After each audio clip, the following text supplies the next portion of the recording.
If you're a founder or CEO and you're working hard, doing everything you were told to do, and you're still feeling financially stuck or unsafe, then FEM was built for you. You're not broken. You're not bad with money. You're just under pressure and underprotected. So here's the truth. Most people aren't bad with money. They're just trying to make financial decisions inside of systems that were never designed to protect them. So they keep earning more, doing more, pushing harder, and somehow still feel behind. That's not an income problem. That's a sequencing problem, a systems problem. And FEM is built on one core principle: protection comes first, profit comes second. Because growth without protection doesn't create freedom, it creates fragility. And FEM is not just accounting, bookkeeping, and taxes. FEM uses FEM Flow, which is a financial operating system, one that works with your nervous system and helps you to stop living in survival mode and start building real protection. So your money can finally support you instead of stressing you out. You don't have to figure this out alone, and you don't have to guess your way forward, because financial protection, security, and independence are your birthright, and FEM is here to help you reclaim them. So welcome to the Fevolution Podcast. There's something happening in a lot of businesses right now, and most founders aren't even recognizing it. They think they're reinvesting, but they're actually subsidizing. Let me tell you the difference. Reinvestment means surplus being deployed. Subsidy equals the founder covering a gap the business cannot sustain. If the business can't pay you properly and sustain itself at the same time, it's not reinvesting. It's depending on you. Think about it. When's the last time you took a day off? And I mean an actual day off, not I'm not at my desk, but I'm glued to my phone. Not I'm not at my desk, but I'm available if they need me. I'm on vacation, but it's a working vacation. Then it's not a vacation. It's work. And this gets glorified, right? It's the responsible thing to do. That's just how business works. You don't get to take a day off when you're a CEO.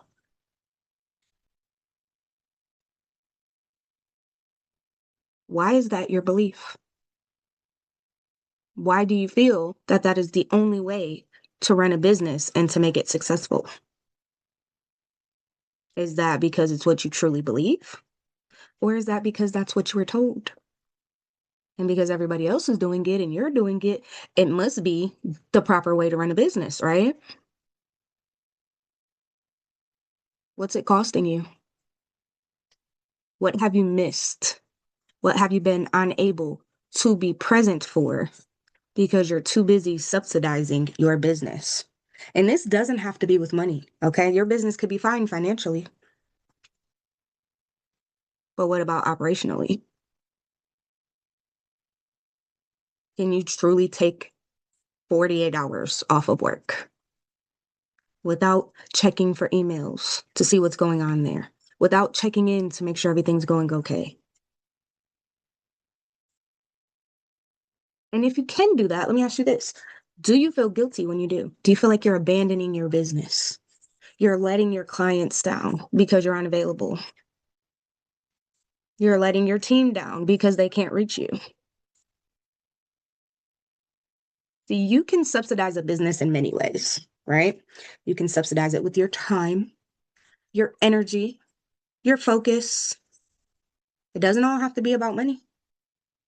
You can subsidize it by taking the hits for your business so that it doesn't have to feel the shock. But what about the shock you feel when you take the hit?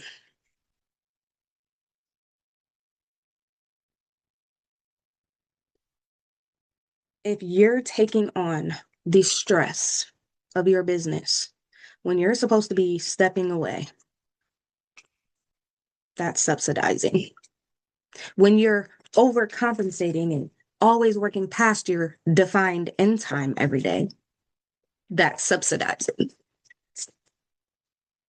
When you have to use some of your own money to cover a business expense, that's subsidizing. When you have a business, but you're still working full time as an employee and using your paychecks to help keep your business afloat, you're subsidizing.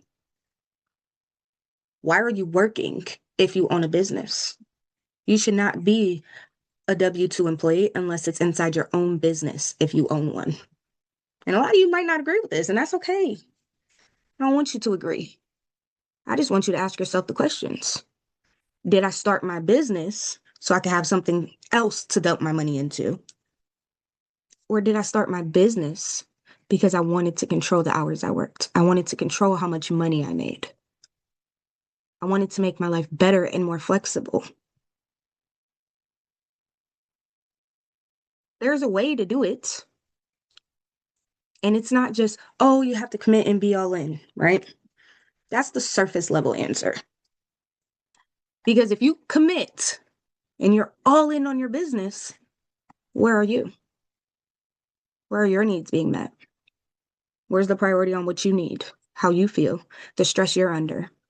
So you mean to tell me that you started a business because it was your dream to work 24/7, to never even be able to have a weekend off or go on a vacation, to properly celebrate your birthday?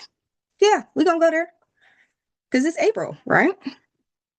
My birthday just passed a few days ago.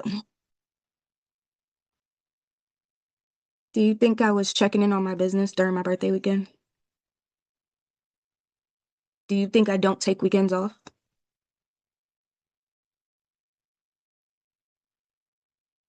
Do you? How'd you spend your birthday? Me? I got to go fishing. I went on a hike. Yes, I love being out in nature. Explored some new places, spent time with my girls. We had ice cream cake because I wanted an ice cream cake. I know I'm weird. I still eat ice cream cake. But the point is, my phone be on D&D, whether it's my birthday weekend or not. When the weekend comes, my phone's on Do Not Disturb. Why? Because my business will be there Monday when I come back. No, I'm not spending the entire weekend thinking about my business. I'm not going to give it all my energy and all my time. Does that make me any less committed to my clients? Or does it mean I'm more present when I'm supposed to be working? Because I give myself the time off. I didn't start my business to be a slave. Did you? So if you're slaving for your business, if you are breaking your back to keep your business going, that's not dedication. That's subsidization. I don't even know if that's a word. Oh well, sounded like one to me. Okay, but seriously, listen. You listening? You leaning in? Okay, cool. Working 24/7 and always being on for your business is costing you your life. I don't mean it's actually killing you. I mean, you're not present in your life. Therefore, you're not living it. You're existing. I know you got a goal you're trying to reach. You're only going to work late until this is done. You have to finish this and then you're good. Then you can finally take time off. That's the reward you get for being dedicated and disciplined. It's not discipline. It's not a reward to be able to take a weekend off. It's not a reward to have defined start and end times for the work you do for your business. So you're telling me every single person you work with is on 24/7? They never sleep, they never shower, they never eat.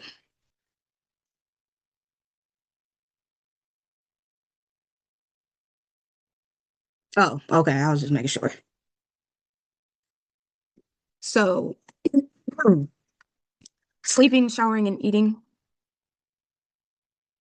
those are things that you have to do to survive, right? But they're not things you do to live your life.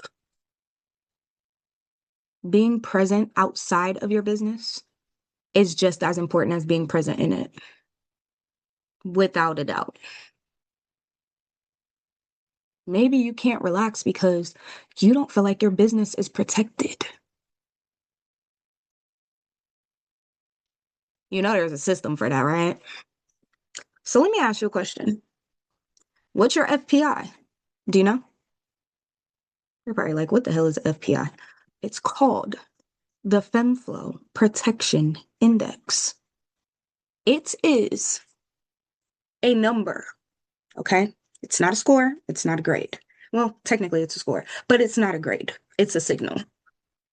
Your FPI basically tells you how protected you are across the four S's: survival, stability, self-care. Guess what? Self-care eliminates founder subsidy. And savings, which creates your optionality. You already know that. And survival, that's baseline, that's basic needs, right? Stability, let my business absorb the shocks instead of me, instead of my nervous system. So I got to be constantly in fight or flight.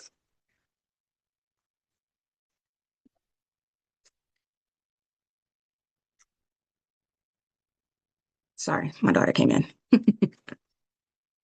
Oh, yeah, I'm a mom, if you didn't know that. I have 4 girls. 3 live with me. The other one is grown. She doesn't. But that being said, what's your FPI? Do you know how protected you are? Do you? Are you curious? There's a way to get it. I want you to think of an FPI like this, okay?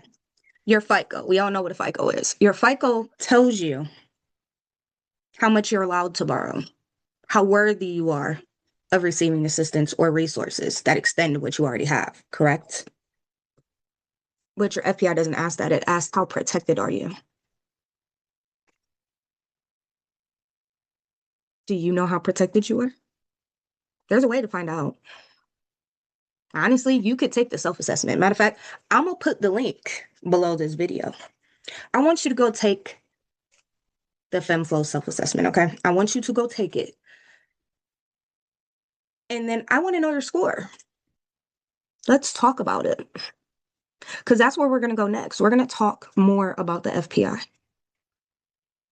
Because if you're still subsidizing your business, then you already know what you need. You need FemFlow. You need to get in. You need to stop doing money the old way. Stop playing by the old money rules. Play by the ones that are going to protect you long term. The ones where your nervous system is not funding your business, where your personal life is not taking a hit for the benefit of your business. You are a genius. If you started your own business, that means you're passionate, you're smart. No, we're not going to use the word smart. We're going to say intelligent. You're dedicated. You have a very strong work ethic, because this is not for the weak. So you know what? I'm going to give you your flowers right now, as long as the water don't come on me.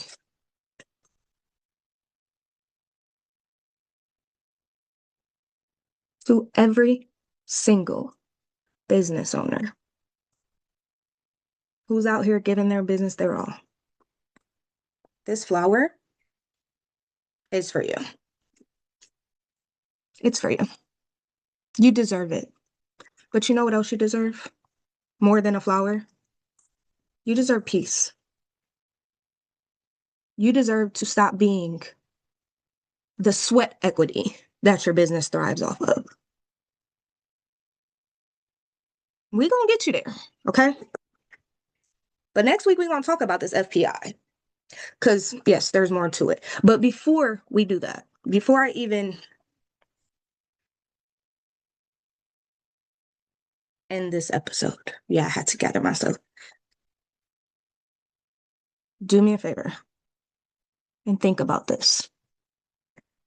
Every time you step in to save your business, you are training it to not sustain itself, to not sustain you.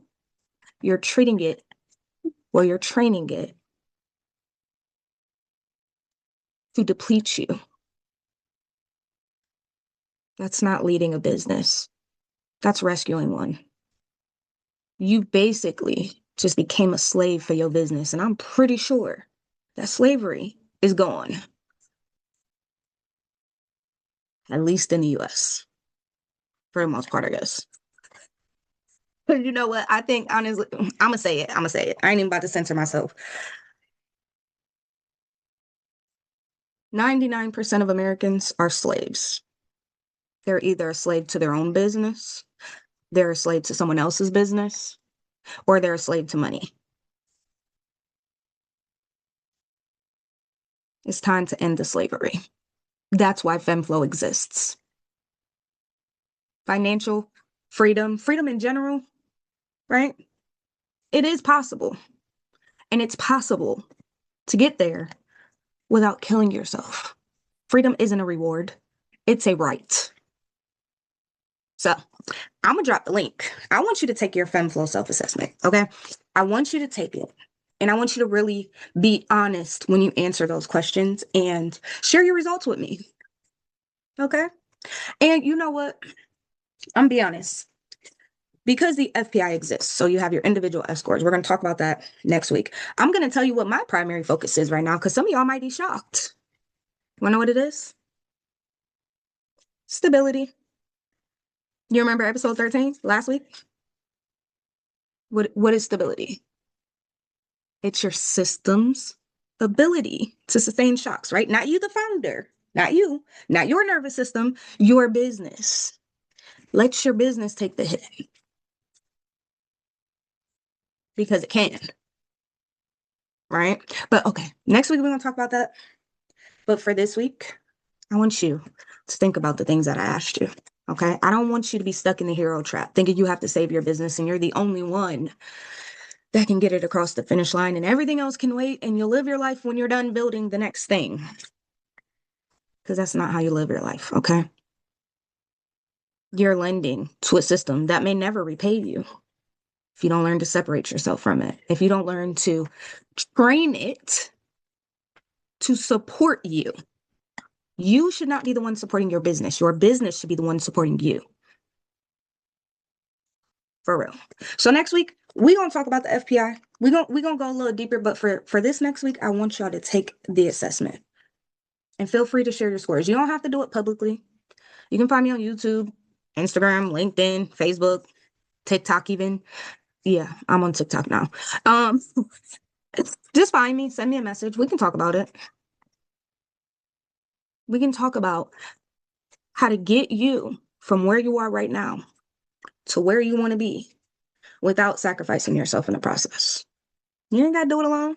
All right. And just remember, self-care is not rest. It's a requirement. You are the most valuable asset your business has. But do not deplete yourself. Okay? Until next week, thank you so much for watching. Make sure you follow the Femolution Podcast. You turn on your notifications. And if you ever want to talk about it, you know where to find me. I'll see you next week. Bye.